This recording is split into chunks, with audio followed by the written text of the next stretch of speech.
All right, welcome everybody to Wi-Fi network design for a world of you have how many devices? My name is Chris Dawe. I am a small business and education technology consultant in Seattle, Washington. I handle lots of deployments of iOS, Macintosh, and network style equipment for various organizations. One of the reasons that we're here is because Tom Bridge challenged me effectively last year or the year before to actually submit some of the presentations that I'd been talking about, and before I knew it, he and I were submitting the proposal for what became 2015's Fundamentals of Wi-Fi Workshop for Penn State Mac admins. This presentation is built off of that workshop, so if you missed it last year, you're going to get possibly the most esoteric piece here this afternoon. So, why are we here? We're here because I need to use as a separate display. We're here because the rise of iOS and OS X mobility has transformed Wi-Fi from one of our nice-to-haves as an add-on to our network for convenience to a necessary and critical component of our networks. We now have hundreds or thousands of devices, most of which aren't connected to Ethernet at all, some of which can't even connect to Ethernet to begin with. So there's another reason why we're here, which is that there's a very common theme that runs through discussions of Wi-Fi, especially in locations like conference centers, schools, hospitals, high-density environments. We're here because we can't wing it anymore, because high-density deployments are hard. We're here because effective Wi-Fi design for high capacity is a work and knowledge-intensive practice, and it can be hard to know where to begin. So we're going to begin at the beginning.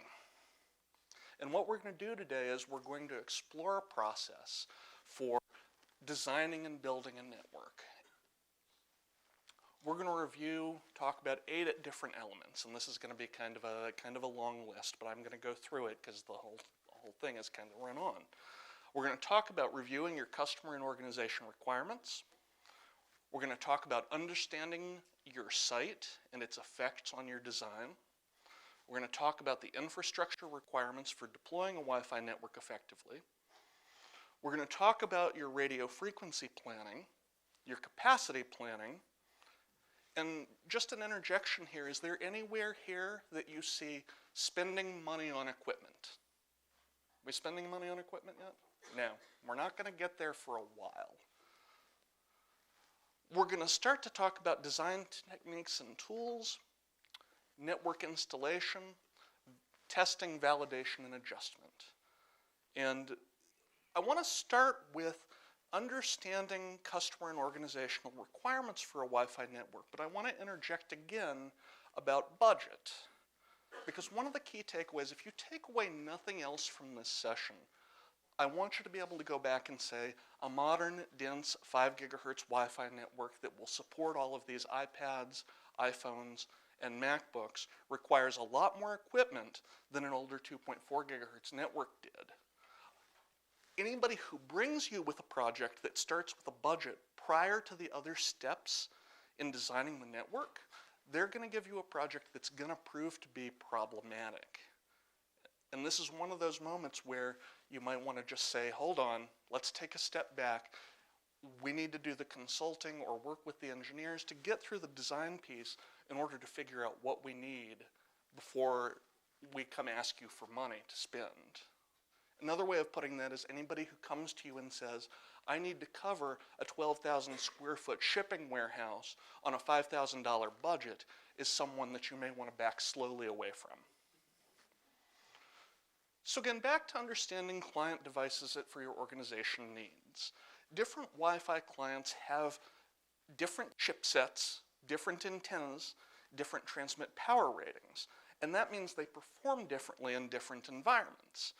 One of the first steps you should be taking is documenting the capabilities of your fleet in order to better understand the implications for coverage and capacity.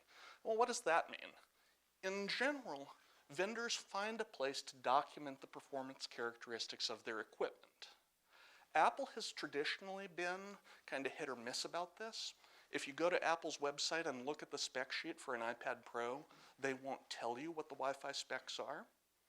But they've recently converted their OS X deployment reference and iOS deployment reference from PDFs that they would publish periodically, either business IT section of their documentation site or education section of their IT documentation site. They've converted that to HTML and left those sites on the internet for you to access using a browser. You don't have to go find that document. One thing I might warn you about is Apple has a tendency to sometimes drop documentation on older models. So if it's important to you, you might want to go in and grab this information and throw it somewhere else for the day that the iPad 2 ages out. There's another really interesting project in the community of Wi-Fi. A gentleman named Mike Albano, who I believe works for Google now, has a site called clients.mikealbano.com, and what he's done is started working with people also in Wi-Fi engineering to submit packets that the client devices send to networks. When they try to associate, those packets will contain information, or rather association frames will contain information about what the client device is capable of. If you can't find something from your vendor, you might want to hit clients.mikealbano.com and either see if one of his community members has recorded something for your particular device, or see if you can follow the instructions for providing that information yourself. Moving on, application requirements are a second big element of what your customer requirements are, organization requirements are. Web browsing takes significantly different network bandwidth than Apple TV streaming. There's a great document over at Aerohive's website called the Aerohive High Density Design Guide. It's a little bit older. I think it was published in 2012 or 2013. A lot of the basic information about application requirements is still extremely relevant. You know, the bandwidth required by Apple TV streaming may or may not have changed. SD video streaming may or may not have changed. So even though the document is a little bit older, it's still going to be really useful. And then one other thing to think about with respect to your customer or your organization is, what's the density of the network going to look like? How many devices are your users carrying? How many devices are going to be used concurrently in a given area? A 600-seat lecture hall is going to present significant and special challenges due to the number of people involved and due to the number of devices. How many devices an access point can handle is a very specific question. In general, I feel like there's no real standard for this, and you should be questioning your vendors very closely about their capabilities, and then you should be testing their assertions with test equipment. Moving on to your site, your facility itself. Facility size is a good place to start with respect to estimating how many access points you might need, but you have to be very careful. There's a lot of received wisdom out there in the marketplace that has come from very specific styles of testing that sometimes says things like, you need an access point per classroom, or you need an access point per X thousand square feet. All of these rules of thumbs are based on specific scenarios, and you have to be really careful with them. And if you get too attached to these kind of received pieces of wisdom, you'll get yourself in trouble. It may be that an access point per classroom is appropriate, but you really need to sit down and think through your design process as well. You know, your ceiling heights are going to affect coverage and signal intensity at your clients. You know, if your ceiling is 60 feet high versus 12. And importantly, multiple floor facilities require special care in order to avoid issues of channel overlap that we'll talk about when we talk about radio frequency planning. It's really important when you get into Wi-Fi design to not trap yourself in two-dimensional thinking, because it gets you in trouble. As you go to understand your site, look for things like concrete, rebar, and elevator shafts. Those are going to provide special challenges to your design. Wi-Fi doesn't generally pass through elevator shafts. You want to watch out for things like heavy metal objects or liquids. Some things move around. You know, you can look at a floor plan all you want. You can see the walls. You can get the CAD drawings and pull them into a special site survey tool that'll design the network. But those CAD drawings aren't going to show the metal filing cabinets full of old Macs against the wall. between the access point and the conference room, as is shown in this picture. Those diagrams aren't going to show you the stacked barrels of aging beer or whiskey. Attenuation of signal based on those kinds of materials is documented and assumed for a lot of common materials, but you should probably double check it. So as far as your key spaces are concerned in your facility, you're going to have spaces that are used heavily and all the time. You're going to have spaces that are used lightly by just a couple of people, and then you're going to have spaces where your utilization is kind of unpredictable. Thank you, Sean Kaiser. Appreciate it.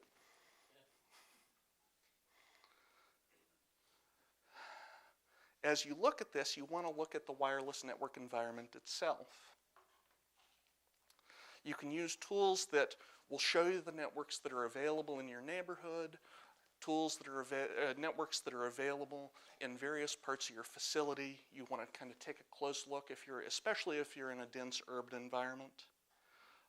See what's around you, see what other neighboring networks might affect your ability to design a network. You can see here that the 2.4 gigahertz band is a whole lot more crowded than the 5 gigahertz band. So as you build your design philosophy for a particular site, you might say, gosh, it looks like 5 gigahertz is probably a better option for what we're doing. Performing spectrum analysis will also be helpful. With a spectrum analyzer, you essentially step behind the curtain of Wi-Fi itself, and rather than looking at Wi-Fi signals as we saw here, you see raw radio signals that may or may not be Wi-Fi. And this is a great way to document sources of interference, because those sources of interference are going to affect your Wi-Fi whether or not they're Wi-Fi. Moving on, once you have kind of a sense of your facility, it's time to take a look at your equipment and your infrastructure. And there's really a couple of key things here. One is your network cabling. One of the key points to remember about Wi-Fi is an access point right up here. Is there another one in the room? Yep, there's one right here. They're on the ceiling. They're what, 20, 25 feet above us? When you're going to deploy those, you have to run network cabling to them. You can't just walk into a facility and say, hey, I'm throwing the access point on the ceiling without the network cabling in the first place. Another consideration is that access points now may require more than one Ethernet drop. So make sure that you include this in your plan. Similarly, access points also require power. They go in the hard-to-reach places, such as the ceiling, so you want to be thinking about power over Ethernet as part of the project, unless you really want to run AC power to the ceilings, and you don't. You really don't. So power over Ethernet has a couple of different standards. An older standard, 802.3AF, we also just call it PoE, and a newer standard, 802.3AT, which we tend to call PoE+. And the essential difference between them is that they provide different wattages per port from your network switch or from your PoE injector to the network drop where your access point is going to be installed. The older 802.3AF guarantees something like just a hair under 13 watts of power. The newer 802.3AT guarantees just a hair over 25 watts of power. And so this gets a little interesting, at least in part, because some newer access points will require 802.3AT for full functionality, but will fall back to older 802.3AF and reduce their overall capabilities. So if you spent a bunch of money on an expensive access point but didn't look at your PoE switches, you can get yourself in trouble because suddenly the performance won't be as high as you thought it would be.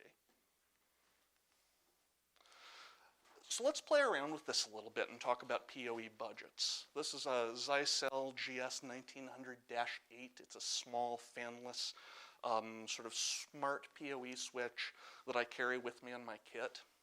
It has 8 ports, provides PoE to all 8 of those ports, and it has what's called a 70-watt power budget. That means for the whole switch, the whole thing can provide 70 watts of total power. but I get 8 ports, and I'm providing 802.3AF, or rather PoE, or I'm providing PoE+. So we get to play a little bit of a math game. And how many APs is that? So 2 APs at 25.4 watts, the maximum provided by PoE+, or 5 at 12.95 watts. What happens when you plug in that AP that goes over the limit? Anybody? Yeah? No, it doesn't. Not in my experience. What's that? Nothing. Thank you, Randy. Nothing happens. You plug in that AP, and the AP sits there and happily fails to power up. It gets weirder than that, though, because when you're looking at and evaluating equipment, access points, in general, the vendors are going to have a maximum draw for the equipment. And so you don't necessarily need to plan based on the theoretical maximum, but you do need to pay attention to the theoretical maximum. So I think in this slide I have the spec sheets for an Aruba AP, a Ruckus AP, and a Cisco Meraki AP that's brand new model, I think the MR42. So with the draws shown in these slides, that switch that I showed you can support 6 Aruba AP 105s, 5 Ruckus R500s, or 2 Cisco Meraki MR42s. Something to pay really careful attention to. One other thing that we had come up in the Mac admins community within the last year or two is we ran across a switch model that I believe was from Dell that was a PoE switch, and I think it was 48 port, and it had a power budget to provide power to most of the ports on the switch, or at the very least, most of the equipment or all of the equipment that the customer was trying to connect to it. But the customer found out the hard way that Dell had a hard limit in the switch, so that only 24 ports could be powered with PoE, even though he was under budget. That took a long time to figure out, and a lot of calls to Dell.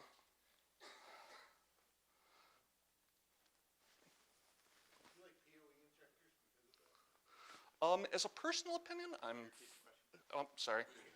Yes, the question was, do you like PoE injectors? And my answer is, I prefer to use PoE injectors for smaller projects. I think that PoE injectors are very useful for hard-to-reach places, but that for me, they've added a layer of complication to some of the projects that I've done, in the sense that, you get out to a small business, install a couple of PoE injectors, and somebody comes by and accidentally unplugs the PoE injector, and the AP goes down. So it's another element that's capable of failing.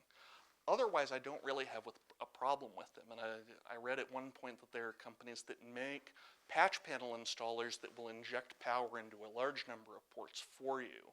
I'm not really familiar with those solutions, though. It's kind of I have some small sites with PoE injectors. I try to do PoE switches because I feel like it's a cleaner design. Just my opinion. So, radio frequency planning is next. And what our goal is for radio frequency planning is to build a set of radio configurations that minimize what's called co-channel interference and avoid what we call adjacent channel interference. And we talked about both of those problems in the troubleshooting section.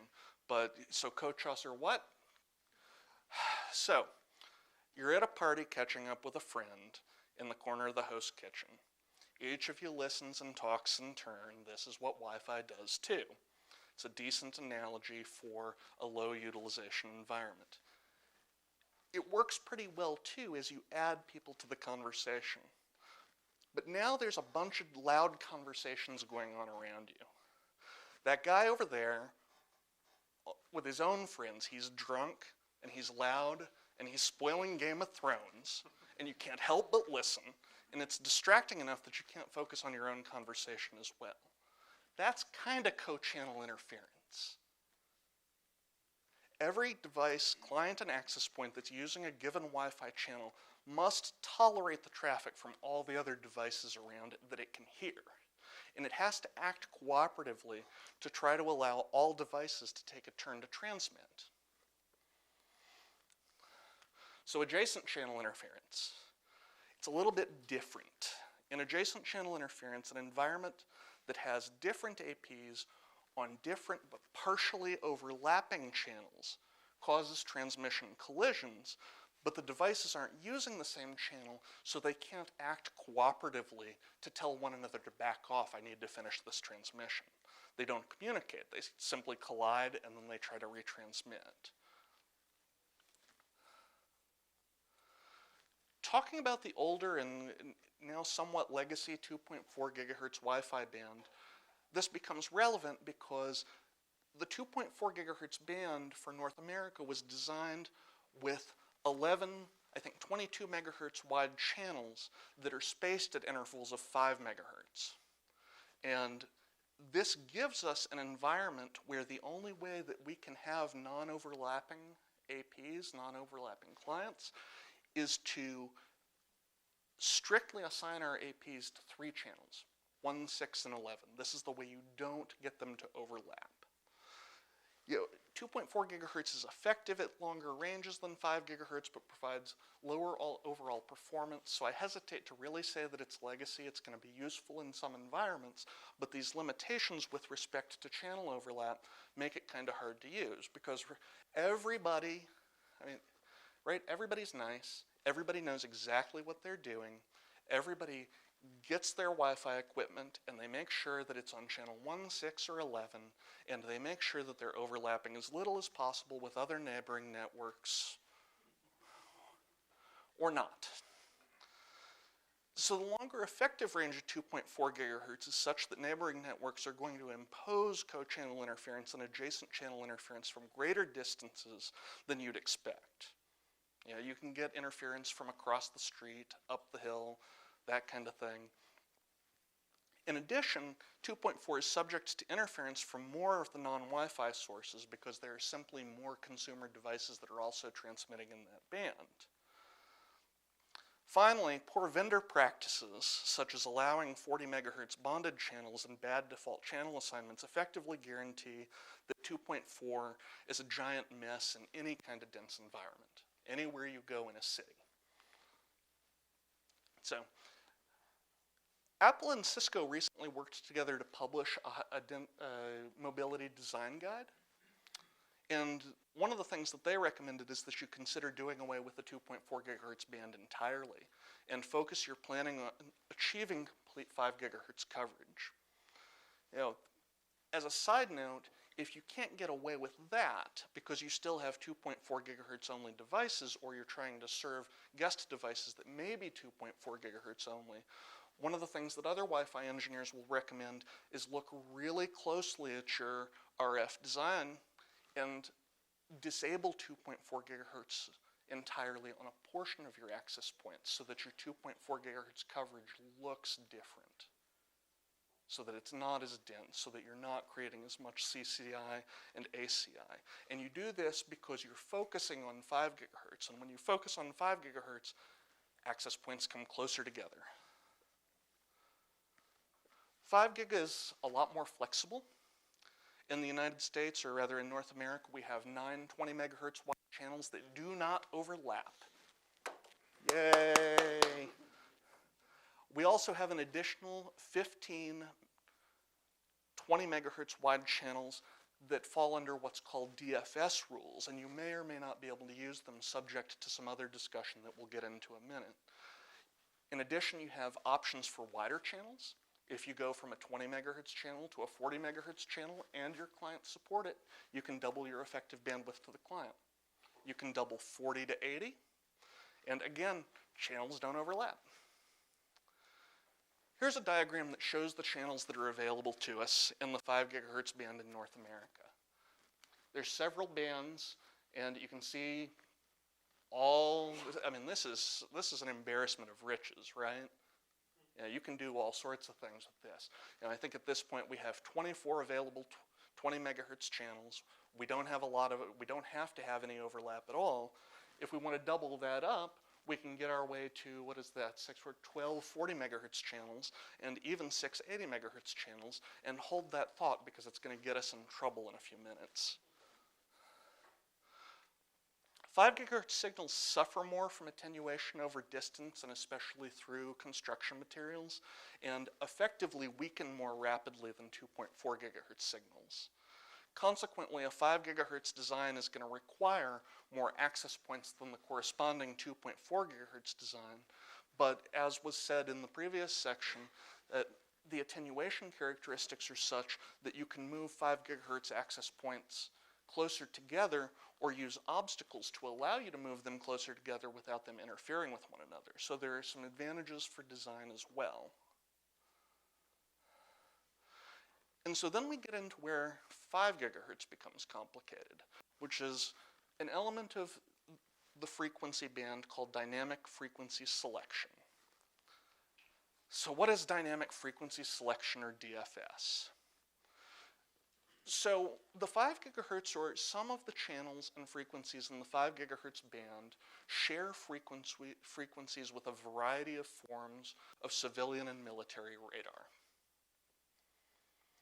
And so included in the regulations regarding these frequencies for Wi-Fi is a statement that effectively says if an access point is using a DFS channel and it detects a radar emission, you must stop broadcasting in that channel and switch now. Stop and switch. Have fun with that VoIP call. So the channels that are affected by this are listed here. And there's an even more special use case, which is terminal Doppler weather radar. Terminal Doppler weather radar is a technology that the FAA began implementing in the 1980s following a number of severe air crashes in the Midwest and in Texas. What it does is that it tries to detect wind shear events near airports, and it happens to operate on several of the same frequencies as some of our 5 gigahertz channels in Wi-Fi. So the FCC has a regulation that entirely prohibits the use of several of these channels within a certain distance of a terminal Doppler weather radar site. They want to avoid any interference with terminal Doppler weather radar because their planes are more important than your Wi-Fi, and I sympathize with that position and agree with it entirely, and they're very serious about this. There is a website, and it's documented in the slides, where the FCC lists all of the violations of terminal Doppler weather radar regulations, what has been tested and what has been done, and they'll come tell you, you've done this enough times and haven't remediated your practices that we want $200,000. So in a lot of cases, this affects outdoor transmission more than it practically affects indoor transmission, but you want to be very careful with this map. This is the terminal Doppler weather radar map as of our workshop last year in 2015. If you're within, I think it's 20 miles or 35 kilometers approximately of any of these radar locations, three of the DFS channels are entirely off the table, and you want to be really careful about the others. So when we remove DFS from our picture gets a little bit more complicated because removing the DFS channels reduces the number of total channels available. Now we're down to 9 20 megahertz channels and 4 40 megahertz channels. 4 40 megahertz channels is almost the situation that we're in with the 2.4 gigahertz band in North America with 3 available. And if you're trying to use 80 megahertz channels, then you're down to 2. You might be able to get away with this on a home network, but you're not going to get away with it in a business anywhere. This is going to cause you lots of problems, so you have to be aware of this in your design. So to summarize, design for 5 gigahertz. Look really hard at that. Try not to compensate for gaps in your coverage in 5 gigahertz by just filling in with 2.4. You'll get yourself in trouble. Depending on your context, you either want to use 20 megahertz channels or 40 megahertz channels at the most. Now, that's going to deny you some of the super fast speeds that the vendors put on the tin when they sell you the equipment. But really our job here is to build a reliable network. That's first and foremost. Plan on more access points than a corresponding 2.4 gigahertz design, and take advantage of DFS if you can, but be really careful.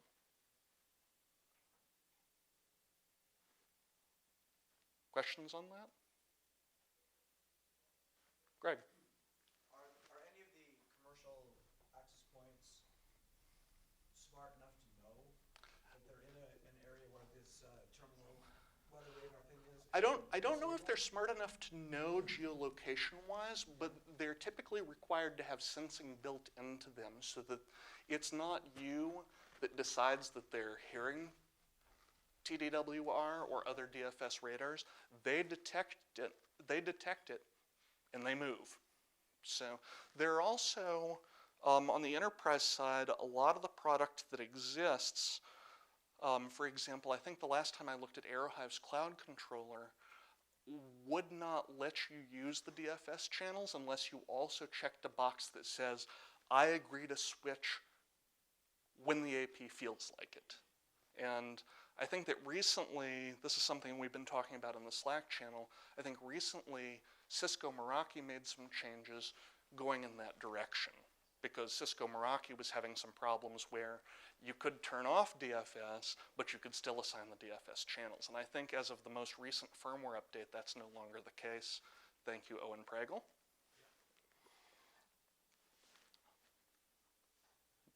Arika?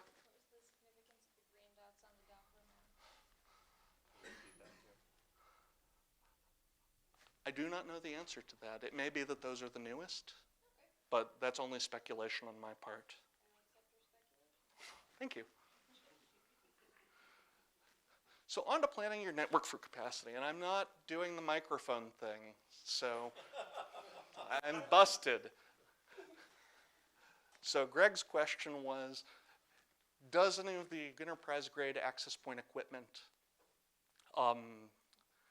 well, I interpreted the question, does it geolocate and say, hey, I'm within range of a terminal Doppler weather radar?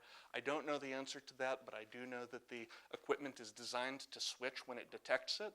And then Arika's question is, do you know what the green dots on the map are? And my answer was no, I don't know what the green dots are. And I speculated that they might be the newest terminal Doppler weather radar sites. Somebody should really be throwing this for me. Thank you. So let's move on to network capacity as it applies to design. And there's a number of different subjects to talk about and things to think about with respect to network capacity. Think about the number of access points a wireless controller can support if you're using on-site, on-premises controllers, either from a company like Ruckus or a company like Aruba. They tend to be tiered models, more and less powerful, able to support more or fewer APs. And so be very careful thinking about the number of APs you need when you get to the end of your design and determine that that's the time to back out and decide what controller you're going to have to use for that. Don't just buy a controller because it's the smallest, least expensive one. Now, there's also a discussion of the number of clients that can use an access point. And this is something that, this is a little variable. Vendors make claims. You need to test those claims. Yes? Box? One of the problems that we run into in our school is that we generally will do this work in the summer. And we have no real way to test it until everyone actually gets back in and starts using it. Can I ask you to save that question for when we talk about testing and validation? Perfect. Thank you. And so, one last thing we want to think about is how much traffic an access point can move. This is going to be fairly confusing because how much traffic an access point is going to have to move is going to depend, at least in part, on the amount of wireless data that it's moving, which in turn depends on what channel widths you've selected and what network technology that you're using. So one AP might be able to move 400 megabits and another one might claim to move 800 megabits. But again, you really want to think about that as you're designing for capacity. Keep in mind that Wi-Fi is a little weirder than traditional Ethernet. Assuming that your cabling is within spec, every client that is connected to an Ethernet switch gets a dedicated connection to the switch at full port speed. In addition, your Ethernet switches have hard limits to the number of things that you can plug into them. You're limited by the number of ports that you have. Neither of these things is true of Wi-Fi. Vendor claims are variable in best case. If you look at Ruckus's spec sheets, they'll say that they can support 500 clients per radio in an access point. There's usually 2 radios in an access point, one 5 gigahertz, one 2.4 gigahertz. But they also say when you turn on encryption on the connection, that drops to 100. Aerohive makes a claim that says 100 clients per radio.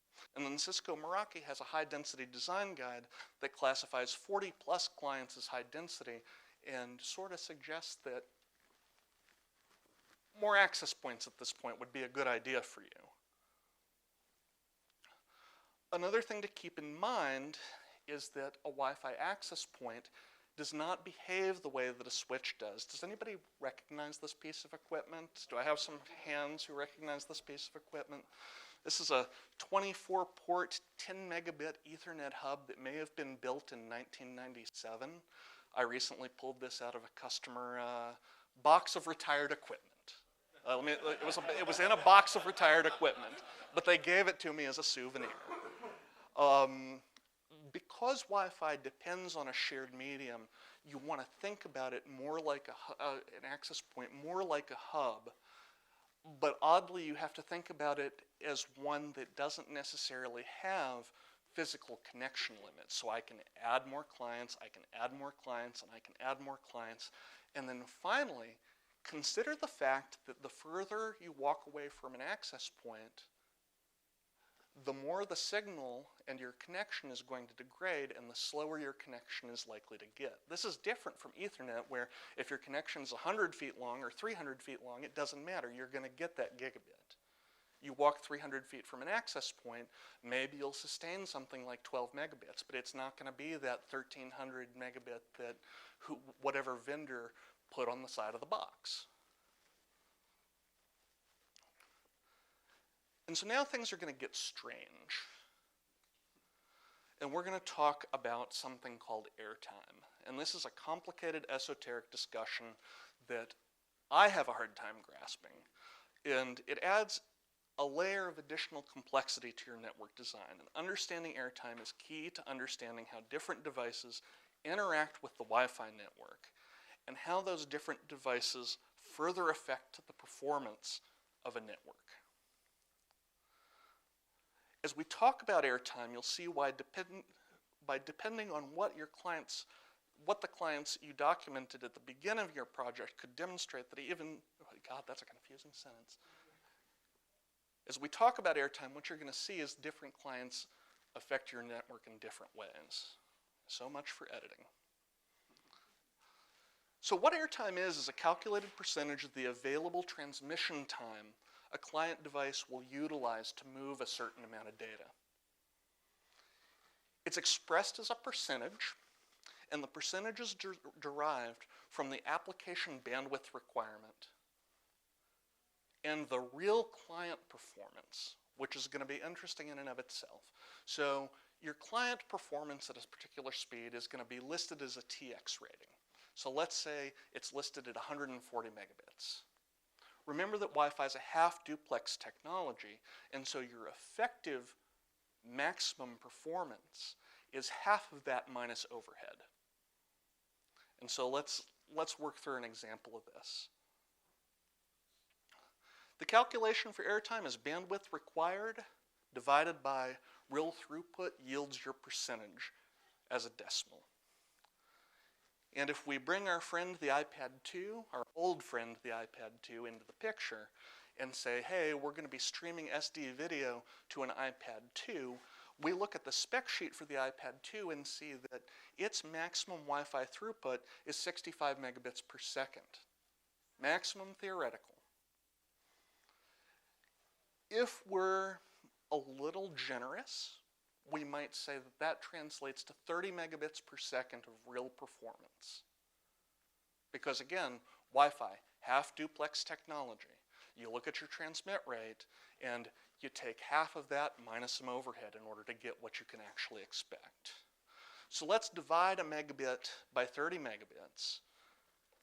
We do that math and we get 0.033, which means that the iPad 2, in order to move that megabit of SD video, requires 3.3% of the airtime on the access point that it's connected to. You know, 3.33% of a minute? It's 3.33%, and this, Tom, I might ask for your help with this because this is, somebody get him the box. It's 3.3% of the time that's available. And so Correct. I don't know that you can assign a value to it necessarily. Yeah, What do you think? it's real time, right? So it has to do with how many devices you're splitting across the entirety of your bandwidth based upon the number of streams that you're expecting in continuity at the same time. And so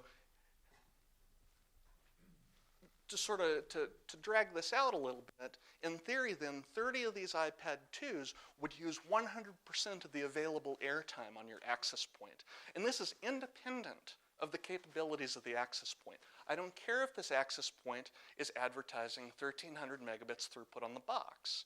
If you have 30 iPad 2s trying to move SD video at 1 megabit per second, all that, once you have 30 iPad 2s, that's all that access point can do. So effectively what's happening with airtime is that the capabilities of the client device are going to stomp all over the advertised capabilities of the access point. They're effectively going to slow it down. You know, in theory, based on this math, this 30 iPad 2s for 100% assumes no contention, no collisions, no congestion of any kind, no other activity, no other clients. What do you think the likelihood of that is? Big zero. Big zero. This is purely theoretical work. In reality, you're likely to get a lot less than that. So the upshot is that using the iPad 2 in this kind of scenario is likely going to force you off of a single access point for those 30 iPads. You'll probably have to look at 2 in order to achieve that performance. And it has nothing to do with the capabilities of the access point, and past a certain limit, of course, but everything to do with what the iPad can do. How fast can that iPad move the data? Compare the iPad 2 to the faster iPad Mini 2. You know, it's theoretical in the same scenario as 144 megabits. So I'm going to be generous and say, hey, 65 megabits expected. You run the same calculation and you find that you're much more likely to get 30 of those iPad Mini 2s on the one access point for that 1 megabit per second SD video, but you're still going to take that and test it and not just do it because Chris Dawe told you to do it. Now, the takeaway here is that older and less capable devices are going to adversely affect your network capacity. You want to consider upgrading to newer devices to mitigate. And this is a conversation that I'm sure that a lot of schools are going to be having because Apple sold that iPad 2 into education for a long time. And that iPad 2 imposes some pretty harsh limits on what you can do with your Wi-Fi network. This is something that came up in a conversation I had back in Seattle, and it was actually related to another issue where we were talking about the fact that the iPad 2 isn't capable of handling what are effectively the network home directories for iPads that Apple is starting to deploy for education. And I forget what term, the shared iPad. iPad 2 isn't going to handle shared iPad. And a lot of the schools that I've talked to said, well, what do we do? And the answer is probably that there is trade-in value on those iPads. There's also another factor in the sense that those iPads are going to cause you to spend more money on your Wi-Fi network because you got to deploy more access points, and you start to assemble a pretty good argument for perhaps retiring that equipment. It's going to be painful, but it might help you in the long run. Box?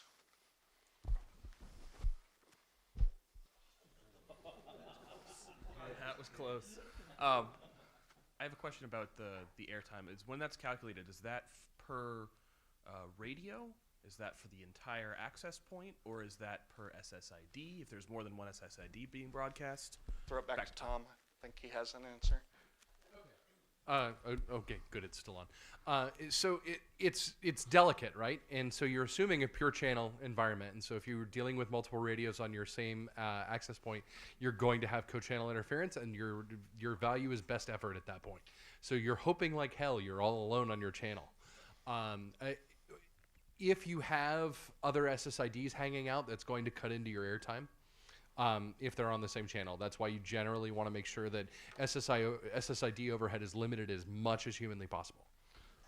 So is that the question, or were you asking about 2.4 gigahertz or 5 gigahertz in the same AP? Okay. Ready? All right.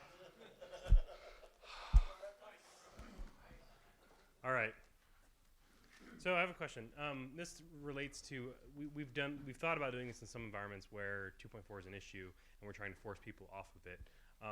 Do you have any thought on doing a 2.4 SSID and a 5 SSID that's the standard? Everybody gets on the 5, and then we have a legacy SSID that we only put specific devices on. So I think that there's a couple answers to that question. One is that you can do it. And that it can work. I think that it's going to depend very heavily on your 5 gigahertz design, because one of the things that might get to be kind of touchy in that respect is that if your devices go to try to roam and they're not programmed, you lose the 5 gigahertz connection and they're not configured to go to that 2.4 gigahertz connection, then you might have more trouble. I don't necessarily have a problem with it. I just think you need to plan for it and plan for what the implications are of, hey, there's 2.4 and 5 listed in my menu item. What do I do about that? Why am I choosing the 2.4 or the 5? To some extent, that at least part of it's going to be a user education issue and how much you want to deal with those kind of questions. Anybody else have anything on that? No? Does that answer your question?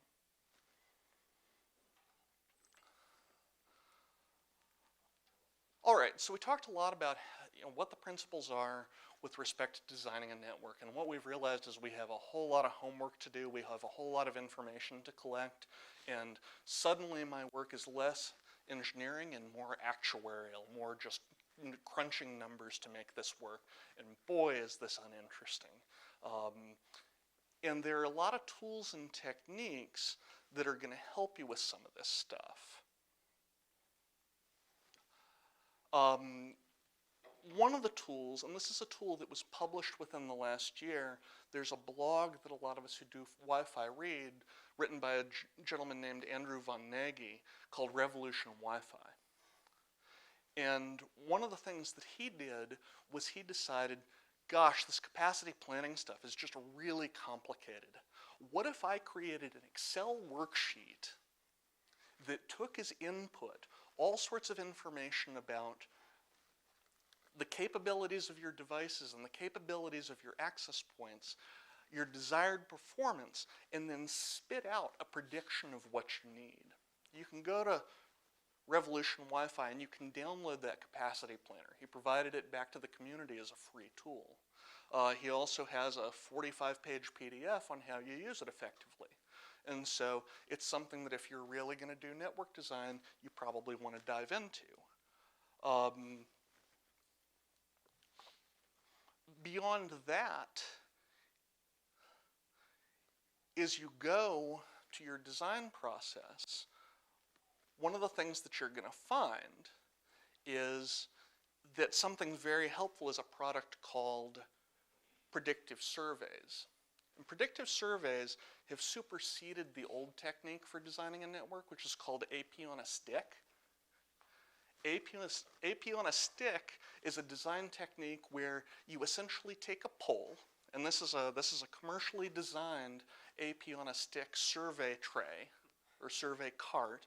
It's got PoE built into it. It's got standard mounting built into it. You look on the blogs of a lot of Wi-Fi engineers, and they go get a 2x4 and mount another 2x4 to the 2x4 and put it on a stand and walk around with APs mounted to that. You can do AP on a stick however you want, but the idea used to be that you would take your access point that you were going to use, you would mount it, you would take it into the environment that you were going to be deploying in, and you would test where the limits of signal propagation were, and you'd see what that AP would cover. And then Wi-Fi got a lot more complicated, and it got to the point where we might have to deploy 1,000 APs, or we're working in a hospital and we can't go into every room in the hospital and actually do this testing because, hey, this is an ICU. You just can't do that. And so that led to the rise of what are called predictive surveys. And there are a number of different tools for this. Right now, all of them are Windows only.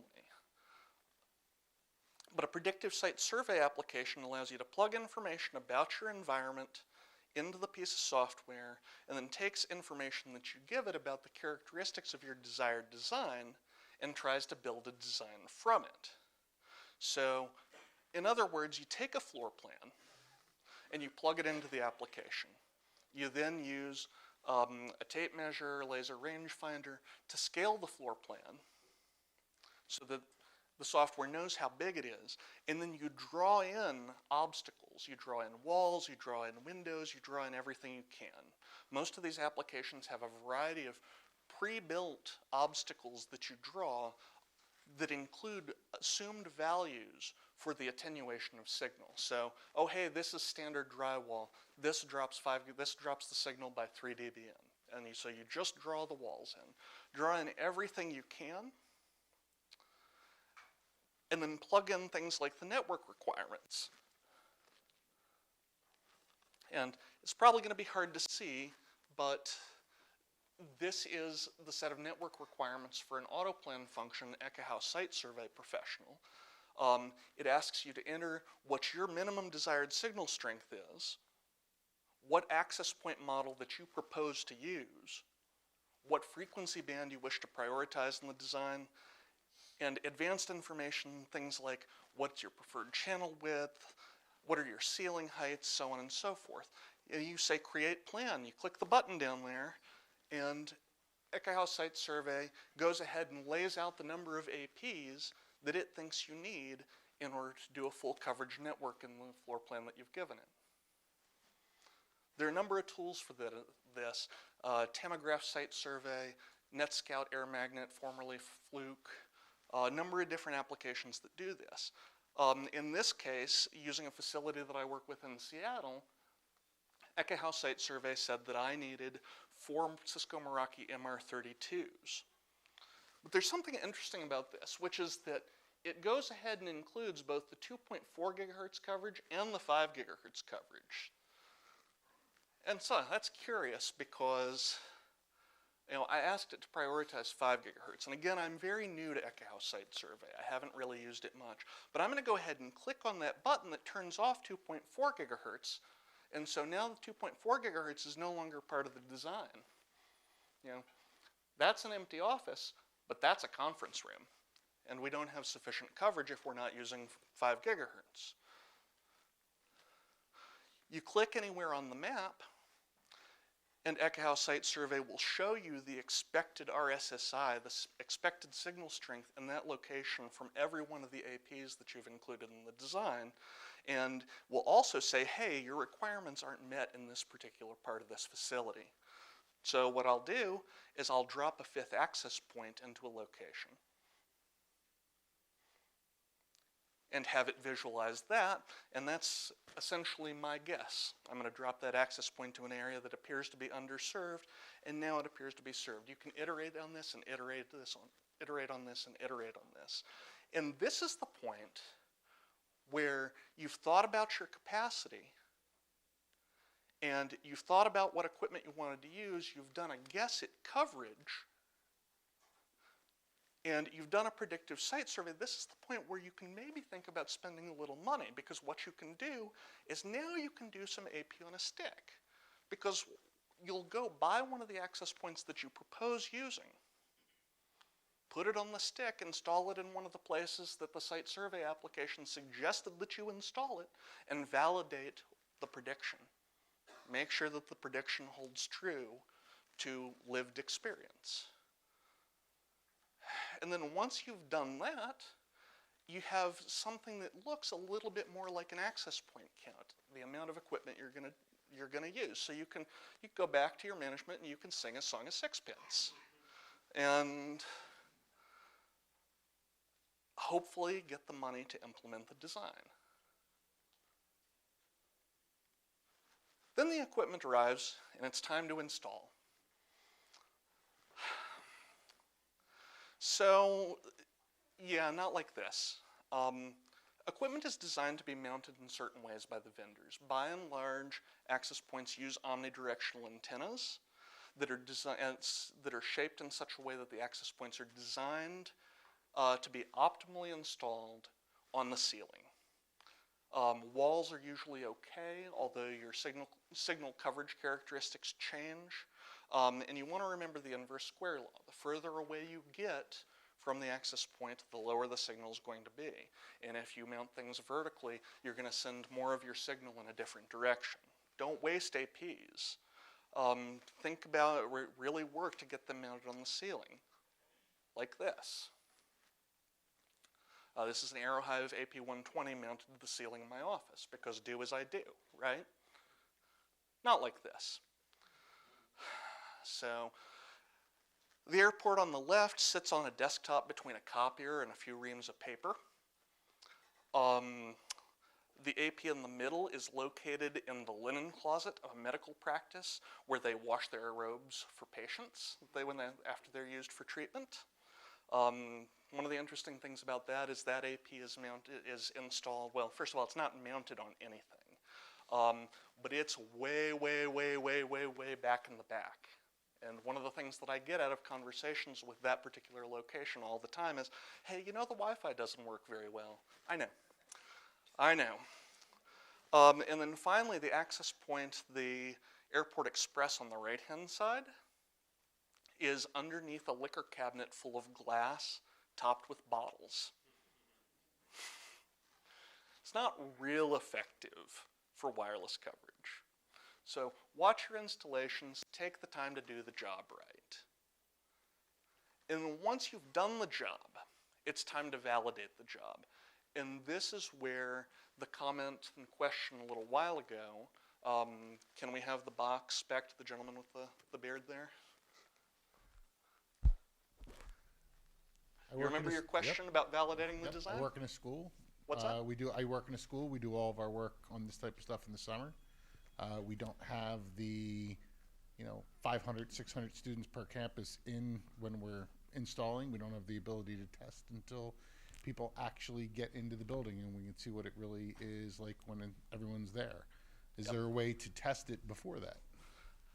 So some of these predictive site survey applications include simulators for interference of certain types.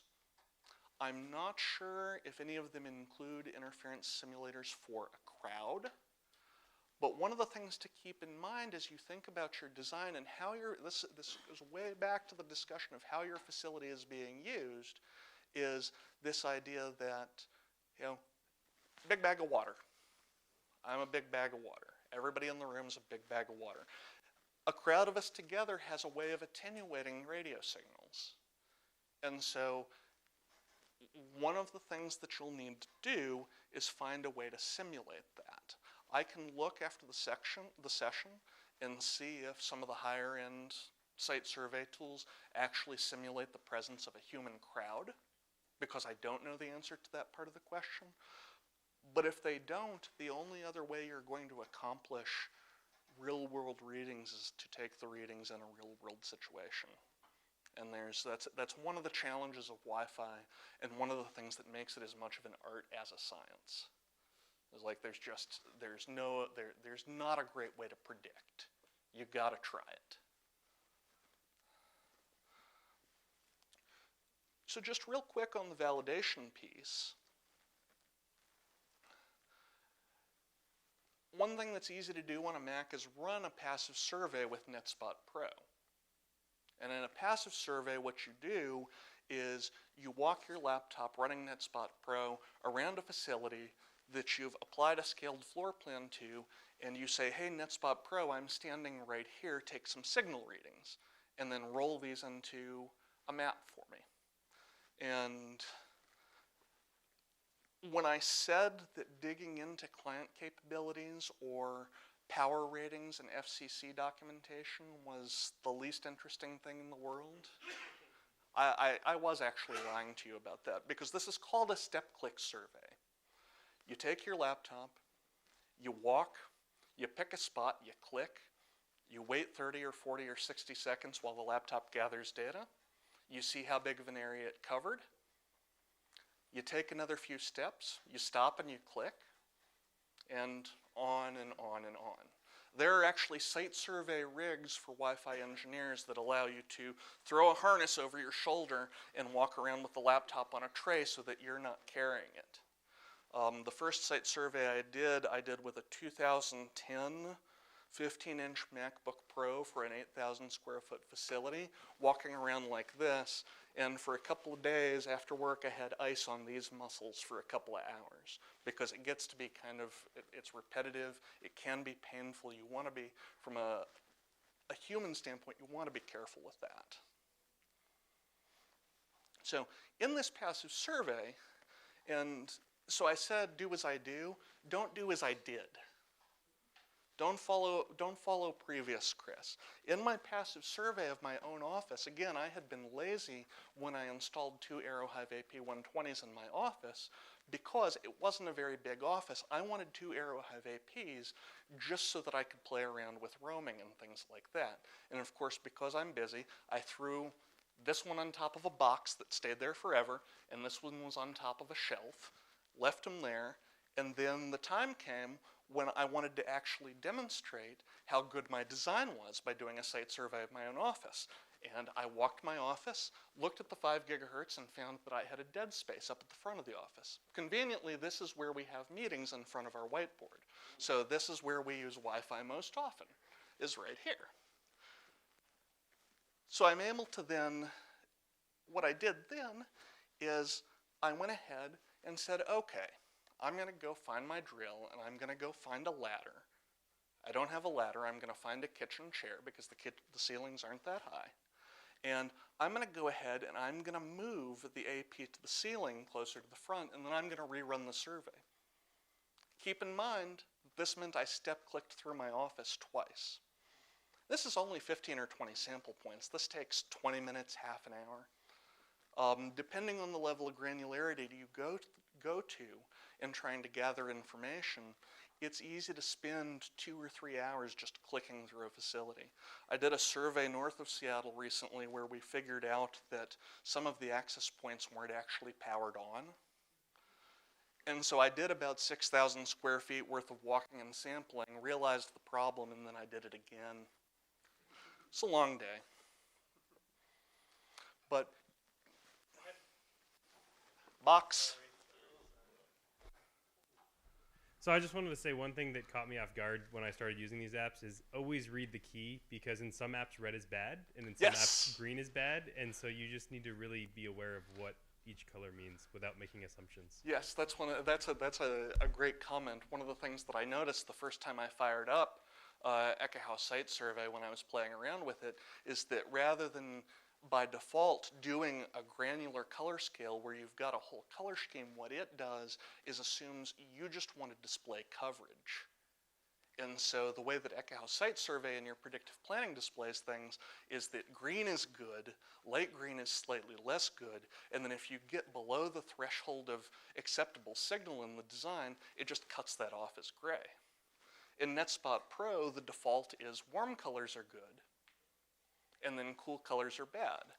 But I was talking with someone not too long ago who sent me a bunch of their site surveys from a school district, and I opened the surveys and went, why is everything red and gray? And I looked inside the NetSpot settings and realized, oh, this is one of the scales that's available. Okay. With NetSpot, you can also reverse the scale completely, so you can make the cool colors good and the red colors bad, because red means emergency, of course. Anybody else?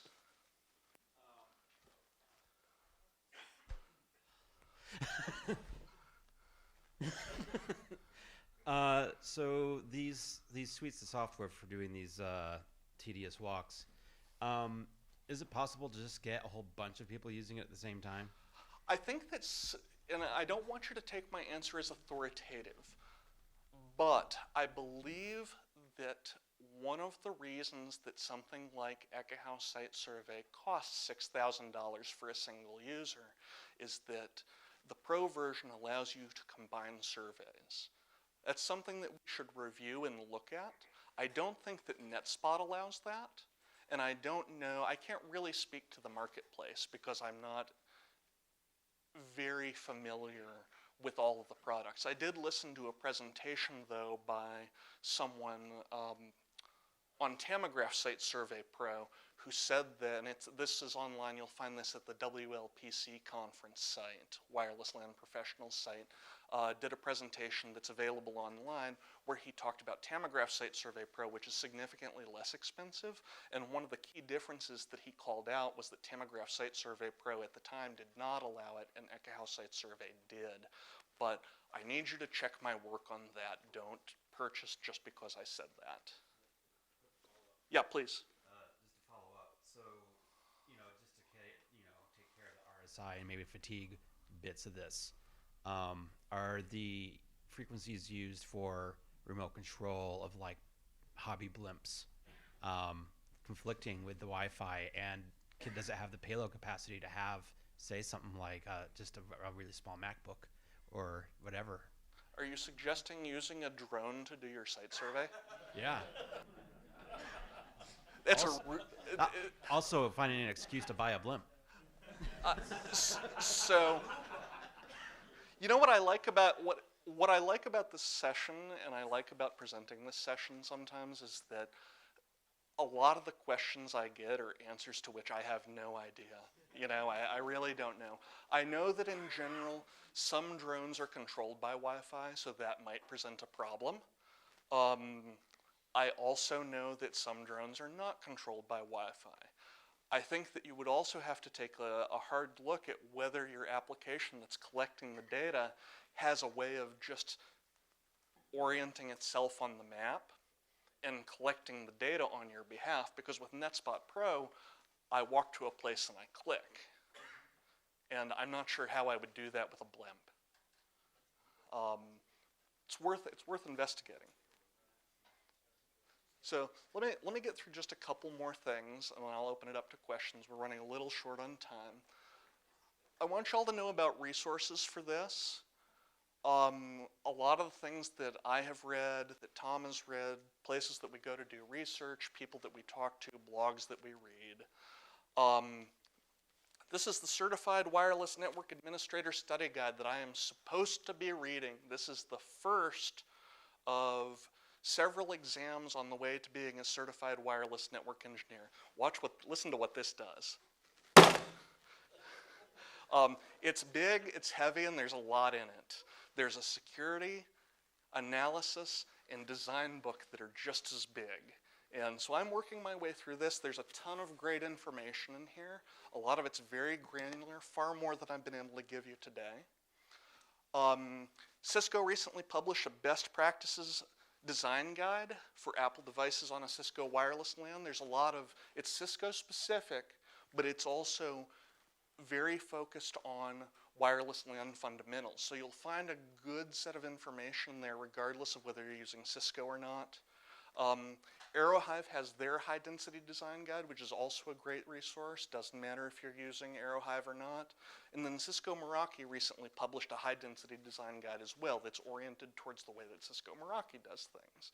A lot of vendors have a lot of pieces of documentation for design which can be valuable to you whether you're using that vendor's kit or not. So it's worth looking at that. Apple knowledge base articles and online help documents. OS 10 wireless roaming for enterprise customers is a really neat document. I'm going to come back to that if I have time. I talked about this in the troubleshooting section. They also have a wireless roaming reference that's significantly older. The OS 10 wireless roaming reference is newer. And then the Mac OS and iOS deployment reference guides that they keep online have a lot of information about how Apple thinks you may want to design your Wi-Fi along with the specs of their systems as pertains to Wi-Fi. And then this list is not long enough. Mike Albano's blog is terrific. His client list containing specs is a fantastic resource. If part of your brief includes doing Wi-Fi network design, you should be reading his site and hopefully contributing to his community. Andrew Von Nagy's Revolution Wi-Fi, another fabulous blog. I've learned probably more there than I've learned from any single source. And Andrew Von Nagy dives deep, deep, deep. His Wi-Fi capacity planner is invaluable, very powerful tool. There are a couple other folks that I want to mention. Keith Parsons runs Wireless LAN Pros, and he runs the Wireless LAN Professionals Conference, which seems to move locations. I haven't been yet, but I'll probably be there eventually. And then the CWNP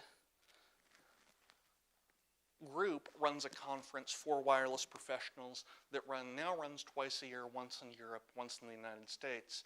Anybody wants to come hang out in New Orleans in September? I'm going to be going. I'm going to be eating well. Hope you'll join me. Now, one last comment. And this is a conversation that I've been having very recently. The folks that were in here for the troubleshooting portion of the discussion heard this already. And I'm going to give you a summary version of this. Apple's OS 10 roaming knowledge base article that describes OS 10 enterprise roaming has a process that we've been asking Apple to outline for us for a couple of years. Sticky client, anybody? Show of hands on sticky client. So where you think a client ought to switch to another access point, but it doesn't. Apple has a specific set of criteria that they have now published describing how OS 10 roaming works. When a Mac gets to a threshold of RSSI minus 75, it starts to look for a roam candidate.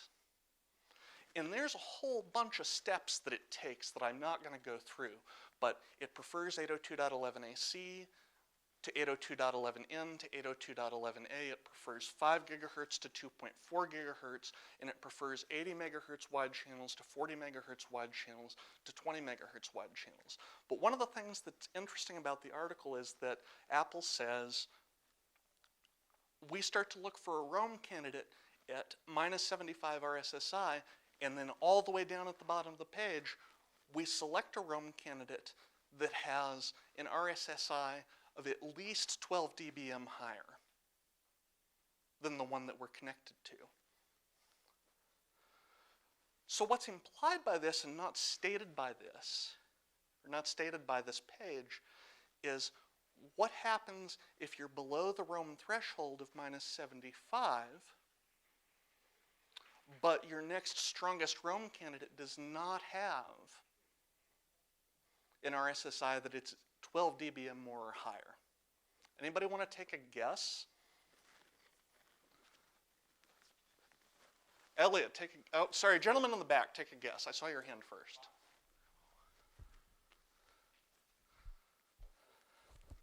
You're just sitting there looking for, you basically have no internet. You're just sitting there looking, but it never finds anything because there's nothing to find. It's not. So here, let me ask the question another way.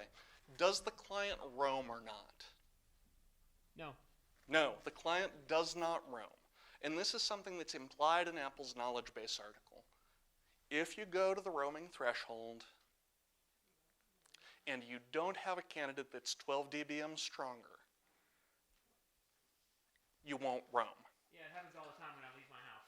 And this All is the time. something that's not stated, and I wanted to let you know that in the last couple of weeks, since I noticed that in the article, I was able to talk to Apple, and Apple confirmed that this is the behavior. So look for this in your design. I did not have time to work this into the presentation, for which I apologize. And we're now down to 13 seconds. Anybody wants to ask one last question that has a real fast yes or no answer, you got 7. And you still have to get the box. Who needs the box? Right in front of you, Tom. Oh, right. Jordan. Oh, I was just going to ask where that KBS article is. Sorry, bad question. It'll be linked in the slides. It's referred to, just look for, it's a little hard to find. It doesn't Google very well. Yeah. So thank you, everybody.